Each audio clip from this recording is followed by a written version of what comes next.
Actors, we've all got issues, so let's talk about them. I'm Juaniala, and welcome to Actors with Issues. Each week, we bring you interviews with actors from across TV, film, and Broadway, taking many deep dives into their careers and getting into the successes, the struggles, and of course, the issues that they face as actors. That's enough about us. Let's dive into the episode. Today's guest is a wonderful young actress and dancer you've seen in the CBC series The Next Step, Lifetime's Tuesday Mom, and the upcoming second season of Cruel Summer, and as the lead in Lifetime's An Amish Sin, premiering October 29th on Lifetime. Please welcome to the stage Dylan Ratzlaff. Dylan, welcome to the show. Thank you for being here. Thank you so much for having me. So before we dive in, we always start with a quick rapid fire game called Getting to Know You. So just throw some questions your way. We start with coffee or tea? Oh goodness, coffee 100%. I have a coffee bar at home, so yeah. Film or TV? TV. Hero or villain? Oh, hero. Drama or comedy? Drama 100%. Stage acting or screen acting? Screen. What actors had the biggest influence on you? Oh wow, that's a tough one. I feel like I'm watching a lot of films right now, and I just watched A Trip to Bountiful. So Geraldine Page is a big influence for me right now. Mhm. So yeah, I'll say her. What is the last show that you binge watched? Oh, Severance. Good choice. I love that show. Okay. What was your first non-acting job? Oh, I was a landscaper. Wasn't fun, no. If you could have lunch with any actor, dead or alive, who would it be? Oh gosh. Okay, Ryan Reynolds is a big fan in my family house, so I'm gonna say Ryan Reynolds. Hmm. What movie never fails to make you laugh? Oh, Planes, Trains, and Automobiles. And what movie never fails to make you cry? Oh, Redeeming Love. That's a good one. And lastly, in 3 words, describe your most memorable audition. And memorable can be good or bad, so it's up to you. 3 words. Okay. Let's say Whirlwind, Toronto, and then 24 hours. Oh, I feel like those short ones are always the worst. Yeah, it's crazy. So you started performing at a very young age. So was performing on a career level always on your radar, or did you ever think of pursuing something else? I think it kind of came to reality when I was about like 12 years old. So I feel like that's pretty young. Mm. When I was younger, I like to say that I was a spirited child. But my parents kind of had a tough time with me. I just was very emotional. And so they put me into dance and that's how I got started in that. But I just realized like this was something I couldn't live without. Like I just loved performing and it was a way to get Mm. my emotions out. And so I feel like 12, 13 is when you start to decide, okay, is this like reality or like, do I want to explore other options? And I was like, no, I'm 100% in on this. And Yeah. around that time, did you do a lot of theater growing up, or was it mostly just like dancing and then you went sort of straight to screen? Yeah, so kind of what happened was I was primarily a dancer, and my teacher was like, maybe you should try commercials. And so I did a few commercials when I was younger. And then this was also in the days where you had to like perfect teeth. And so I had braces. So then I took a break because my agent's like, not sure if you're going to book a lot with those. I was like, okay, that's fine. And then I auditioned for The Next Step. So that was my first film and TV audition, and I booked that. And that was like, I hadn't really had any acting training. So they booked me as like a dancer and taught me how to act. And then from there, that's kind of what got me into the film industry. I was like, I love this. And then I started training and all that. With an Amish Sin, the new Lifetime movie comes out later this or in October. By the time this comes out, it will be October. Nice. But I was just blown away by this movie. We before we dive into that though, I want to talk about your audition process for the role because you are the lead. So how extensive of a process was that? Oh, it's crazy. I feel like it wasn't that bad to be a lead. I basically got the self tape. I filmed it kind of the next day. I got a callback, which was on Zoom because COVID has shifted things onto Zoom. Mm. And I think it was like 2 days later, they're like, okay, they want to have another call back with you. And I was like, okay. And then my agent called me. They're like, just kidding, scratch that call back. They're booking you. And I was like, oh, okay. Like I totally was prepared to like, okay, let's do the scenes again. I was like prepping in my apartment. And then she was like, no, they want you. And I was like, okay, this is what it was kind of like crazy. But I feel like it's not a long process to become a lead, like only having one call back, no chemistry, nothing. Mhm. There was another actress, Ella Dixon, who was in.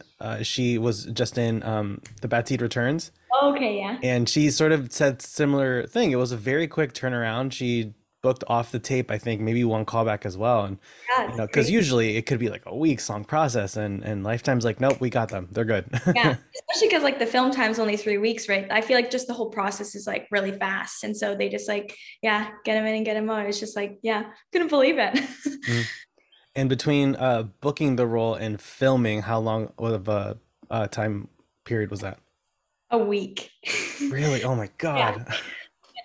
It was crazy. Like I think I booked it and I was like expecting the script kind of the next day because I was like, I was in every scene but two. And so I was like, I kind of want to start getting prepped on all of this. And like we got to the weekend and I was like, I still haven't got the script yet. And so like I messaged the director because I was like, he probably has it. So he got it to me. And then it wasn't until like Wednesday that the like production sent it to me. So I was like Hmm. so thankful that like the director gave it to me so I could get a good start on it, or else I would have had like 3 days of prep with the script. Yeah.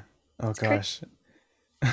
So I've been watching Lifetime movies since I was a kid. I remember like every summer, it'd be like with my cousins, it'd be cartoons in the morning, unsolved mystery reruns, and then and then a Lifetime movie. And Yes. the quality of these movies has just gotten better and better. They used to be like a little soap opera and melodramatic back in the day, but now like these like thrillers and these Right. like mystery dramas are just so well done and character driven. So I'm curious, what would you say was the biggest challenge with playing this role? There were so many layers to this role. I think one of the biggest things was that, like in the Amish community, the women are to be very submissive, and so Mm, I actually don't talk a lot in the first half of the movie because, like, I have conversations with my mom and dad, but like when we're in like a group setting, it's like the men that talk, and so the biggest thing was like body language for me was like mm, every sort of trauma had to live in my body, and it wasn't allowed to be like said out loud, which was really tough. And so that's what I worked on a lot. And I heard a lot of stories from victims, and just watching them the way they told their story, I just needed to like kind of analyze their body language. So that was a big thing. And especially only having a week, I really tried to dive into it every day, like a couple hours a day of just like that body language and everything that they were going through. Yeah. And were you very familiar with like the Amish lifestyle and community at all before the role, or did you really have to like do your research once you booked? Yeah. So the funniest thing is that my heritage is Mennonite, and that Oh, is okay. like similar to the Amish. Now Yeah. I tell people like Mennonites don't dance, and I'm a dancer, so it's truly just my heritage. But I got to call my Grammy, and she kind of had experienced it where the men and women were separated in the church and all that, and so kind of got to call her and get insight. And so that was really cool to even like look back into my heritage and see like similarities. And then we did have like an Amish consultant where I just emailed her and she would like tell me everything that I needed to know. So it was kind of a bit of both of like knowing a bit of it, but also there's like so much we don't know Yeah. about that whole community. And of course, you can't like Zoom call anyone. They're like, "Hey, can I talk with someone in your community?" Like, not a thing. You have to go, Right. or that they're nothing at all. Exactly. Yes. Yeah. And with the film, I'm curious, what would you say was the biggest lesson learned during production? Oh, I think because this was my first lead role, I was like very nervous on how to like command the set. And the biggest thing I learned was to ask lots of questions. I find like it can be very intimidating going into that situation. And like you think you need to know what you're doing. But the director is just so lovely. And I just asked so many questions about my character, like, why did you write this and all of this? And I think this is what we should do and all of that. And I think that just made it better, Mm. just knowing that we all had one common goal. And so I think I was always scared to ask questions on set. I was just like, okay, I'm here to do my job. I should know what I'm doing. Okay. But I think the biggest learning curve was like ask a lot of questions and it's okay.